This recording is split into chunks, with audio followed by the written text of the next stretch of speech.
Here's your host, Alex Garrett. Number 99, Warren Kelly. Warren Kelly is on my podcast. Man, it is like a rebranding here, and I'm so glad to finally get you on. How are you, man? What's up, dude? How we doing? Oh, we're doing good. Obviously, some good news personally. Queens College baseball is going to play this year. So as alums, pretty exciting to see, even amidst the pandemic, is it not? That's great. I'm just glad guys are getting back on the field. If you were an athlete, because you were at Queens College Athletics, you were on the baseball team. If you were an athlete in a pandemic, which you basically are through East Coast Strength and Performance, but really playing the game, how would you have approached this? I guess is my first question.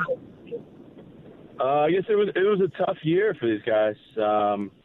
Not a lot of accessibility for fields and equipment and gyms, and but I guess if I was a pitcher, I'd get some plyo balls, I'd throw them at a mattress up against the wall, or I would try to find some random gym equipment from my garage, whatever I could do to stay in shape. Now, you run this facility called East Coast Strength and Performance, and you're founder-director there, but your heart's still in baseball. In fact, you were just named Access Baseball, AXCESS Baseball, Long Island's top strength and conditioning coach. Well, Coach, congratulations on that. Thanks, man. That means a lot. It comes a lot from our guys. It says a lot about our culture over at the gym. And what culture is that? Like, how have you guys been able to maintain pitchers, players, fitness, strength and conditions through East Coast Strength and Performance? Yeah, so we're connected to a baseball facility. We're in two different suites, but my buddy Tyler Levine over at the Arm Academy, he does all the baseball-specific stuff, the pitching. We have all the new technology, the Rapsodo. He takes care of all the pitching, all the live at-bats. And we integrate the strength and conditioning through that. We also have some guys in the NFL, which is cool. So we breed culture and competition. It's a great environment. And I know some of your guys really are back on the field competing now, are they not, in college? Yeah, we have close to 45 college athletes. Most of them are having seasons, except for some of the Ivy League schools. But they're rocking and rolling. Some of them are ready to start a game. Some of them are starting. So it's great.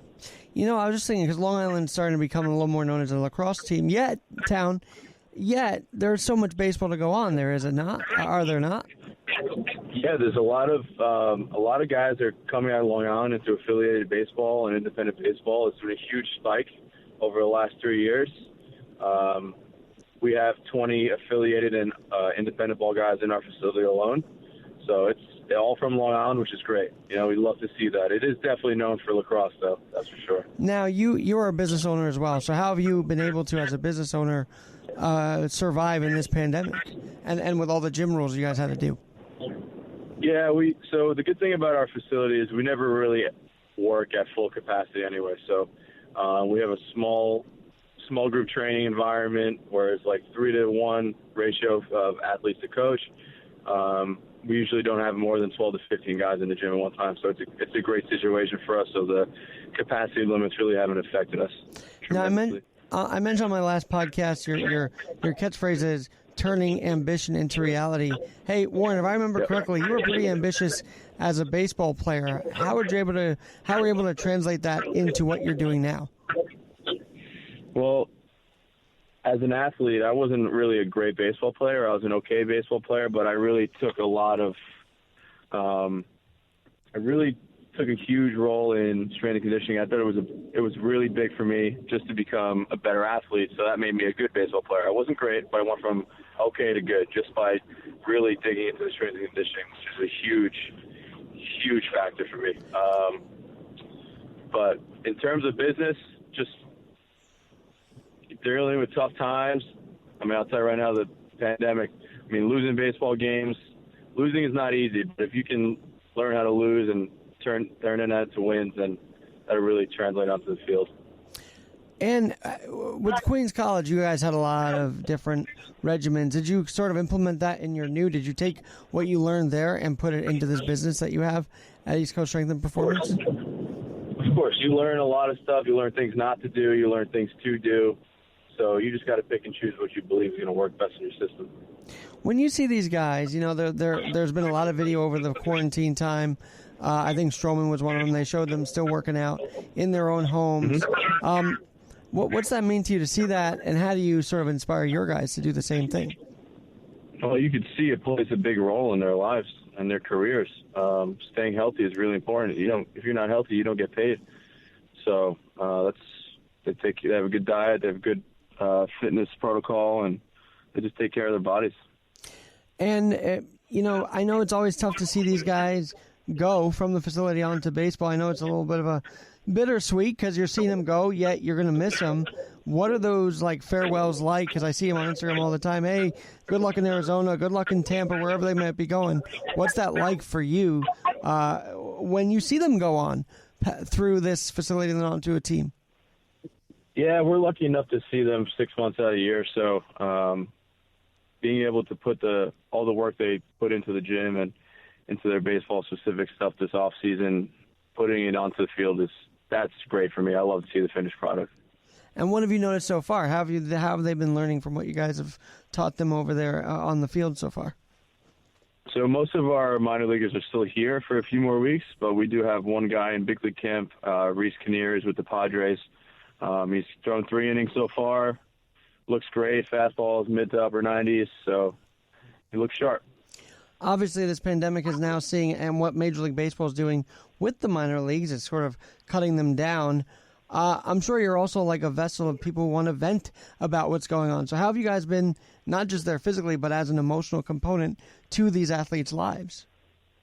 The gym plays a big role in your mental strength and your mental capacity. So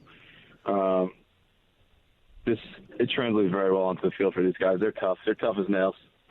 Obviously, and I remember those days as well. Warren, do you cover other things alongside baseball in your facility? What can people do there alongside baseball, if you will? Yeah, sure. So our facility is 20,000 square feet. We control all the strength and conditioning, the nutrition. We have 2 of my buddies, Mike and Brian. They're at the Movement Underground. They take care of all the PT, the athletic training side of things, the rehab protocols. Then we have a nutrition store. It's classic sports nutrition. We have all the supplements these athletes need to keep them healthy, keep them energized, keep them fueled. And then we also have the Arm Academy, which is the baseball side of things. Are there ever times where a guy might not listen to your, advice or suggestions or even regimen, and does that frustrate you when they don't? No, these guys are all bought in. They come in the doors knowing exactly what to expect. We sit down, we have initial consult, we tell them what's going to happen, and they're either in or they're out. That's just the way it works.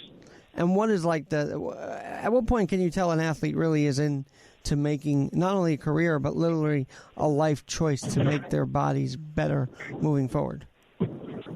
If they're going from their nutrition's locked down, their sleep's locked down, their hydration's locked down, they're really grinding in the gym, right away. You can tell. I bet. Now, Warren, obviously for you, it's also March Nutrition Month, and that's kind of what I want to talk to you about as well. Because how vital is nutrition? It's so vital. But for an athlete, I feel like it's a different kind of animal nutrition is than for the regular person. Yeah, of course. Nutrition and sleep are 2 of the biggest roles in all of our athletes' lives, whether it's being hydrated enough, consuming enough calories, intaking enough protein for the day. That plays some they're very crucial elements in their athletes' bodies.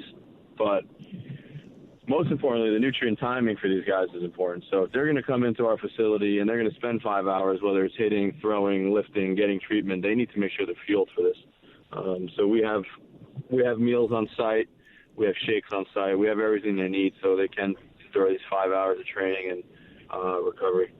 And I know you're a founder director, so at what point and when did this start to come back? Because I remember this from a few years ago when you finally branched out. What inspired you to make your own gym?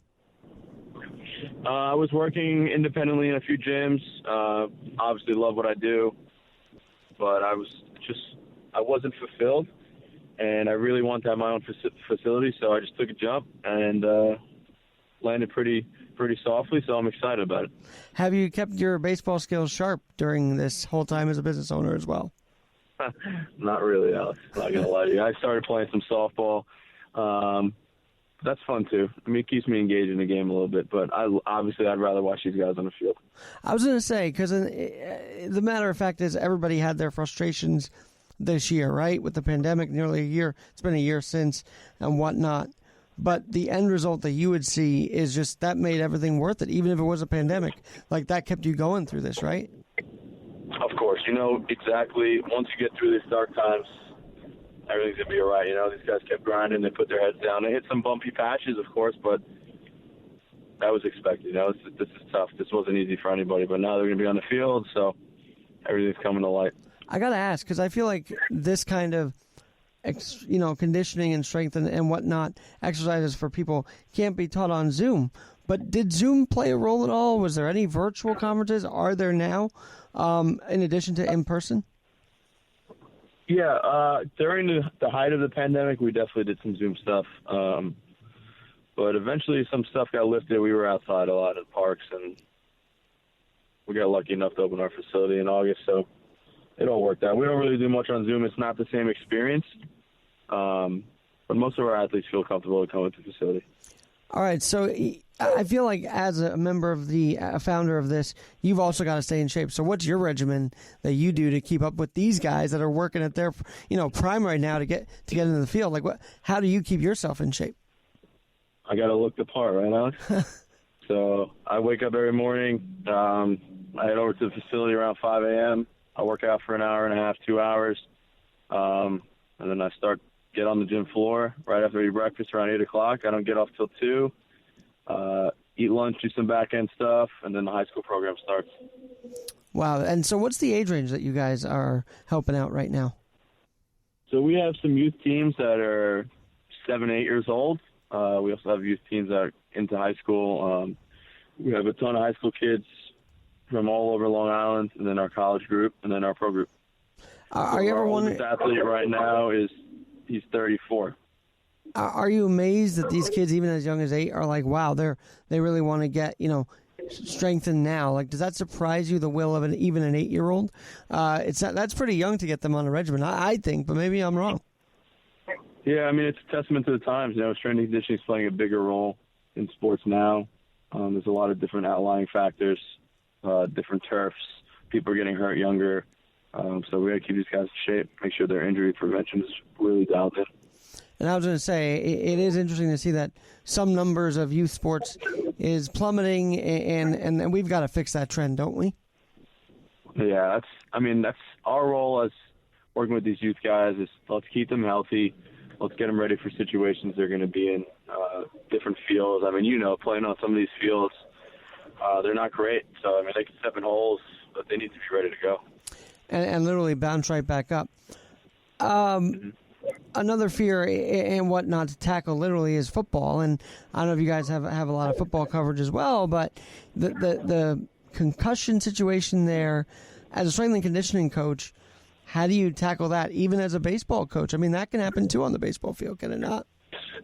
Yeah, we don't really see many concussions in baseball, but we do have 4 guys in the NFL. So just making sure that their neck is ready for impact, and we do a lot of neck exercises just to make sure that they're ready to get these brutal hits. It's not easy. Some of them you can't expect. Sometimes you get it from behind or from the side, and you don't know what's coming. So just preparing your body for situations like that's important. Well, and I know you follow stories and journeys, and let's talk about Alex Smith for a minute, because that guy almost lost his leg, went back to be an NFL quarterback with the Washington football team. I called it Alex Smith energy. That is some will and determination, is it not? Oh, that's unbelievable. What he persevered through it's unbelievable. I've never seen anything like that. Guy almost lost his leg. Had an infection a few times, I believe, and the fact that he got back on the NFL field is unbelievable. Were you ever nervous playing, or did you not even care? I don't remember you having serious injury at all, but did that ever weigh on the back of your mind, or you just was like, whatever happens, I'm playing the game today? Yeah, that's what you don't go out there thinking you're going to get hurt, Alex. If it happens, it happens. If you enjoy the game that much, then if you get hurt, you get hurt. But if you're prepared, most of the time, you're prepared, ready to go, it doesn't happen. Yeah. Would you say, and obviously strength and conditioning is a huge reason why these guys bounce right back up? I mean, you got a 300-pound lineman on the field, or you've got like a baseball that might, I don't know. There's a lot of athleticism in baseball too that once you fall, you got to get back up, and strength and conditioning helps, which is wondering to me, like the rise in hamstring injuries and everything. How do those things happen? I feel like we've seen a lot more stories than we should of injuries on the field. It's like, how did this happen? You're absolutely right. I mean, I'm not here to bash people, but some strength and conditioning programs are just not up to protocol, and these guys are getting hurt because their lack of deceleration or their lack of ability to change directions. That's why they get hurt. I mean, I remember a personal note here. I remember when I saw the Mets have to change strength and conditioning. I mean, that is so vital. Sometimes I wonder if they should be put first on the baseline during the introductions. You know what I mean? Yeah, absolutely, dude. Well, that is a question I was going to ask. Did you ever want to become a professional MLB strength and conditioning coach? Is that a goal? Because you're still fairly young, and you've got a lot of world ahead of you. Could you see that in your future? I mean, I wouldn't say no, but I really love the situation I'm in. I'm around tons of different athletes every day, different sports, and I kind of like that. I'm sure if the opportunity came up, I wouldn't say no. You talk about different sports, and I would say, and you would agree, we have such a specialization of sport mentality. It's sickening to me. Why shouldn't someone play multiple sports, right? But do you ever see that in your own gym? Like they're only focused on one thing, and you're like, well, there are other things you can do as well. Do you ever find that you need to encourage someone to look at different sports, or is that a natural instinct for these guys? Yeah, no, absolutely. I mean, specialization in sport is happening way too young. These guys got to get out there, play different sports. It helps with your athleticism. It builds different energy systems. So I definitely think that these guys need to play different sports, especially under 16 for sure, Aaron Judge, I saw a list last year. He played baseball, football, basketball, I think even. And some of these guys have scholarships to multiple sports. And I'm like, why not try and have that opportunity? Why are we only focused on one thing? You got to think about all the top guys, Steph Curry, Stanton. These guys all played multiple sports in college, Now, I know you were playing baseball, but you also played some multiple sports, maybe even a high school level. Was baseball your track? I ran track and field in high school also. Love that. I was a big fan of that. And from all the coaches you've had, I'm sure their wisdom has been poured into this facility. You've utilized that in this East Coast Strength and Performance, right? Of course. Like I said, you always find new tools to use, and you add them to your toolbox. Sometimes you take some out. That's just the way it works. And so if people really wanted to get to know more about what you're doing and why you were named Long Island's top strength and conditioning by Access Baseball, how can they get in touch with you? They can follow us on Instagram. East Coast _SP is our page. We post a lot of some of the stuff that our guys do in the gym, things that are going on, just some of the fun that we have. So that's a good way to come in touch with us. They can reach us through email. The email is on the page as well, or they can come check out the facility. So, as you know, you put me on a regimen too, which I still have to keep up, and that really helps. So I would definitely encourage that, because when I was on the regimen, 50 push-ups, 50 or 25 pull-ups, 50 push-ups, that worked, and I got to get back on that. So this conversation is reminding me of that. Yeah, dude, we got to stay on top of it. I've got to ask you though, because as a rollerblader, I know it strengthens my leg. Is that a good strength and conditioning tool for anybody? Rollerblade? Yeah, rollerblading. Like, what's your thought on that? Because to me, I found my leg really strengthened from the blade itself. Absolutely. I mean, when we were younger, I used to rollerblade everywhere, and I would definitely feel pretty shot in my lower half after. So I think it's great aerobic work for sure. And how do you make sure these guys are not focused on one part of their body? Like sometimes they're obsessed with the calves, or they're obsessed with the biceps. How do you make sure they're grounded in making sure everything's taken care of? Yeah, I mean, these guys that come in here, Alex, they get a full assessment, and all their programs are built on specifically towards their sport, especially as they get a little more specific with their age. But we cover everything. Now, mobility, stability, strength, conditioning, everything. Have you ever visited these guys when they're playing? Do you ever get to road trips to see these guys in action? Yeah, I've been out to spring training in both the Cactus League and the Grapefruit League multiple times. I worked with the Long Island Ducks for a little bit, so I would go inside the clubhouse. That was cool. Went on the road with them a few times. I definitely get to see these guys play a lot. I try to get out there as much as I can. You know, still kicking it. Lou Ford's over there still. I'm like, this guy's amazing. Out of baseball, out of MLB, now on the Ducks and thriving too. Yeah, that guy can hit. Yeah, he hit a line drive foul ball, which I was bouncing around. I finally got it, and he was nice enough to sign the ball. So he's still got a lot in him.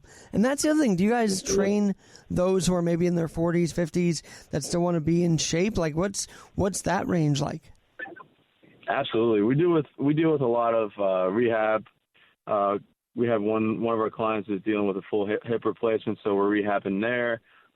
We have adults that come in that just want to stay in shape and stay somewhat powerful and athletic. So we deal with a lot of different athletes and just populations. Now, I don't even know, I've started this thing called adapting feature. So let's talk about that. Best practices to adapt. And as you said, if you're recovering from injury, strength and conditioning, I mean, that's an adaptation tool right there. Absolutely. Strength and conditioning will keep you grounded. It will keep your joints healthy.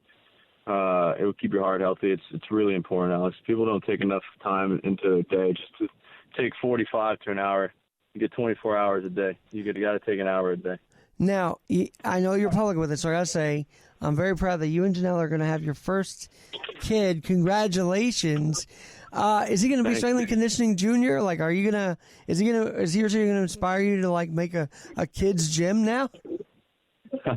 Well, we don't know if it's a he or she yet, so whatever this kid wants to do, I'll be very supportive of it. Are you excited or what? I mean, this is huge news for you guys, and congratulations. Thanks, dude. I'm pumped, man. I love a new challenge. I love chaos. I love being surrounded by chaos. I'm really excited. And you and Janelle go way back to the college days, and I just think that helps bring hope to like others that, yeah, you can find love, even if they're right next to you, you know? That's right. Yeah, we've known each other for a while. We didn't start dating until after college, but yeah, it's been a great journey with her. And you guys look like you're having a blast. I got to ask you now, Sam Usual Baseball League, I hope to see you out there this summer should restrictions be lifted. Will we see you at the Sam Usual Baseball League? Are you still part of that? I wasn't part of it last year until the end of the season. I started playing a little bit, and sporadically through the season I played a little bit. But we'll see. We'll see what happens. See how the business is going. Sometimes it takes up a lot of my time. So now we're expecting a kid in August. It's gonna be tough. And, you know, you mentioned you played last year, and I know a lot of people are wearing masks still on the field. I mean, you got kids still wearing masks. I don't know if it's not political to ask you this. Isn't that just counterproductive to wear a mask while playing? It just doesn't make sense to me. Yeah, it's definitely hard to breathe with the mask on, but the good thing about baseball is you're not really near anybody, so you're spread out pretty far. Obviously, you know that. Inside, we weren't allowed to sit inside the dugouts. We have to sit on the bleachers and spread out. But they did a good job. Maybe if I tag Zach Britton, he'll come over and help rehab with you guys, huh? I know he just had a big MRI, and it's just not good news for him. So, and you got a pitching facility there. Maybe he'll come through. That'd be cool. Open door policy, guys. That's awesome. Now, talk about baseball for a second.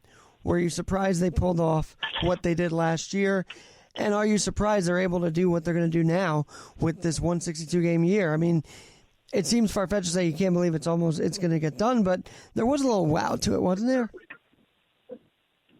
It'll definitely get done. I feel bad for these teams, especially in terms of revenue, but it's a must that they get it figured out. So just to get fans back in the stands would be great.